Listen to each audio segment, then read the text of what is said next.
Hi అండి, నేను మీ వరలక్ష్మిని. Varalakshmi kitchen స్వాగతం. అందరూ బాగున్నారా? అందరూ బాగోవాలి, అందులో మేము ఉండాలని మనస్ఫూర్తిగా దేవుని కోరుకుంటున్నానండి. ఈ రోజు పావు బజ్జీ చేశానండి. టేస్ట్ అయితే మాత్రం చాలా బాగా వచ్చింది. ఇప్పుడు పిల్లలకి హాలిడేస్ ఇచ్చేస్తున్నారు కదా, ఈ హాలిడేస్ లో ఇలాంటి టైం అప్పుడు ఈవినింగ్ టైం అప్పుడు ఇలాంటి స్నాక్స్ చేసి పెట్టుకుంటే పిల్లలకి చాలా మంచిదండి.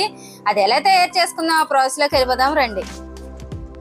ఈ రోజు మనము పావు బజ్జీ చేసుకుందామండి. దానికి కావాల్సినవి కొంచెం ఒక చిన్న కప్పు బఠానీ తీసుకున్నాను, ఒక క్యారెట్ తీసుకున్నాను, ఒక బంగాళాదుంప పెద్దది తీసుకున్నాను, ఒక ఉల్లిపాయ చిన్న ముక్కలు కట్ చేసి పెట్టానండి, ఒక టమాటా తీసుకున్నాను.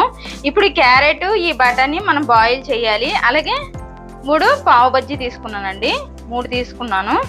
ఇప్పుడు ముందు మనం బాయిల్ చేసుకుందాం. ఇది బాయిల్ అయ్యే లోపల ఒక పక్క మనం పోపు కూడా వేసుకుందాము అండి. కుక్కర్ పొయ్యి మీద పెట్టి నీళ్లు పెట్టాను. ఇప్పుడు క్యారెట్లు వేస్తున్నాను. ఈ బంగాళదుంప క్యారెట్ బఠానీ కలిపి ఒక 2 విజిలు బాయిల్ చేసుకోవాలండి. మెత్తగా ఉండాలి కదా, పావు బజ్జీ కర్రీ మెత్తగానే ఉండాలి. ఇంకోండి వేసుకున్నాం కదా, విజిల్ పెట్టేద్దాము. ఇంకోండి 3 విజిల్ పెట్టుకోవాలి. విజిల్ పెట్టేస్తాను. ఇప్పుడు ఇటు పక్క మనం పోపు వేసుకుందాం. ఇంకోండి కళాయి పొయ్యి మీద పెట్టాను కదా, నూనె వేస్తున్నాను. ఒక 3 స్పూన్లు నూనె వేస్తున్నానండి. ఇంకోండి నూనె వేడెక్కింది. ఉల్లిపాయ ముక్కలు వేసేస్తున్నాను. ఈ పచ్చిమిరపకాయ చూపించడం మర్చిపోయానండి. ఒక పచ్చిమిరపకాయ కూడా ఇలా సన్నగా కట్ చేసుకోవాలి. కట్ చేసుకుని వేసేసుకుందాం. కొంచెం కరివేపాకు కూడా వేస్తున్నాను. పోపు కొంచెం ఏగితే చాలండి, మరీ బ్రౌన్ కలర్గా ఏగవసరం లేదు ఉల్లిపాయ ముక్కలు. ఇంకోండి కొంచెం ఇలాగ ఏగే కదా, ఇప్పుడు కొంచెం అల్లం పేస్ట్ వేసుకుందాం మనము.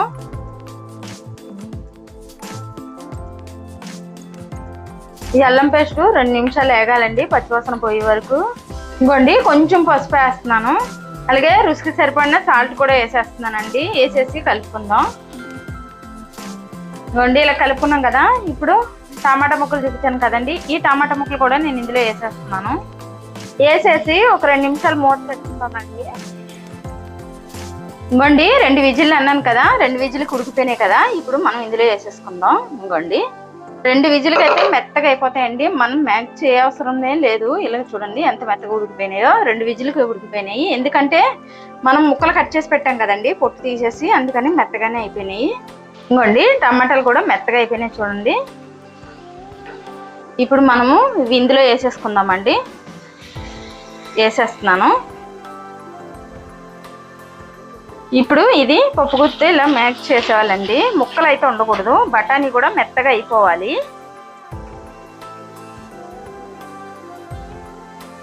చూడండి ఇలా మెత్తగా చేసేసుకోవాలి మనము, ముక్కలు అయితే ఎక్కడ కనబడకూడదు. ఇప్పుడు ఇందులో మనం కారం వేసుకుందామండి. ఇంకోండి కారం వేస్తున్నాను, 1 స్పూన్ కారం వేస్తున్నాను. కారం వేసి కలిపేసుకుందామండి. ఇంకోండి కొంచెం జీలకర్ర పొడి వేస్తున్నాను, కొంచెం ధనియాల పొడి, 1/2 చెంచా వేస్తున్నానండి ధనియాల పొడి. ఇది పావు బజ్జీ మసాలా అండి, అది కూడా వేస్తున్నాను. వేసేసి కలిపేసుకుందామండి. పావు బజ్జీ మసాలా లేని వాళ్ళు మామూలుగా జీలకర్ర పొడి, ధనియాల పొడి, కొంచెం ఇంట్లో చేసుకున్న గరం మసాలా ఉంటే వేసుకోవచ్చండి, టేస్ట్ చాలా బాగుంటుంది అది కూడా. ఇప్పుడు ఇందులో మనం కొంచెం వాటర్ వేసుకుందామండి. కొంచెం వాటర్ వేసుకొని 2 నిమిషాలు ఉంచుకుందామండి, చాలు.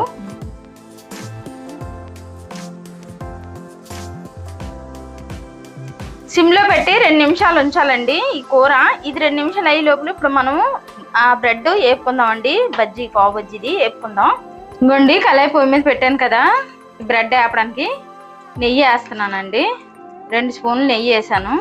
ఇందులో కొంచెం కారం వేయాలండి, కారం వేస్తున్నాను. చిటికెడు సాల్ట్ కూడా వేస్తున్నానండి, కొంచెం కొత్తిమీర కూడా.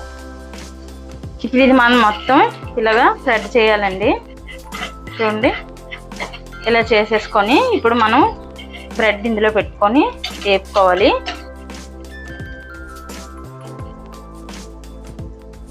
చూడండి బ్రెడ్ ఇలా కోసుకోవాలి. ఇలా కోసిన తర్వాత ఇలా పెట్టేసుకోవడమే. ఇంకోండి నేను 2 తీసుకున్నాను, ఈ 2 కూడా ఇలా కట్ చేశాను. కట్ చేసేసుకొని రోస్ట్ చేసుకోవాలి కొంచెం. ఇంకోండి 2 నిమిషాలు అన్నాం కదా, కొంచెం కొత్తిమీర వేసుకొని కలుపుకొని స్టవ్ ఆపేసుకుందామండి. అయిపోయింది. మరీ థిక్గా ఉండకూడదు, మరీ పల్చగా ఉండకూడదండి, ఈలుగా ఉంటే సరిపోతుంది. చూడండి వేసేసుకున్నాం కదా, ఇంకా ఆపేస్తానండి నేను ఇది స్టవ్. ఇప్పుడు మనం ఇది ఇటు టర్న్ చేసుకుందామండి. ఇంకోండి ఇలా టర్న్ చేసుకోవాలి. ఇలా టర్న్ చేసుకొని కొంచెం 1 నిమిషం పట్టించుకొని ప్లేట్లో సర్వ్ చేసేసుకోవడమేనండి. ఇంకోండి ఇప్పుడు ఇది మనం ప్లేట్లో సర్వ్ చేసేసుకుందామండి. ఇంకోండి చేసేసుకున్నాం కదా, కూర కూడా అయిపోయింది. కూర కూడా వేసేస్తున్నానండి నేను.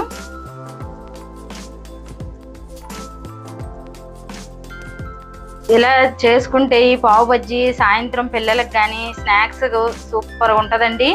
ఎంతో టైం కూడా పట్టదు, 10 నిమిషాలు పడుతుందండి ఇలా చేసుకోవడానికి.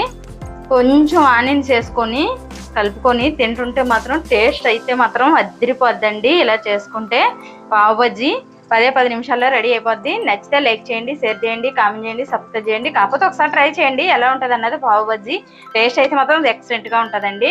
కొంచెం బటర్ వేసుకున్న వాళ్ళు వేసుకోవచ్చండి పైన. నేను బటర్ వేయలేదండి, కొంచెం మా పిల్లలకి ఇష్టం ఉండదు అందుకని వేయలేదు. వేసుకున్న వాళ్ళు వేసుకోవచ్చు.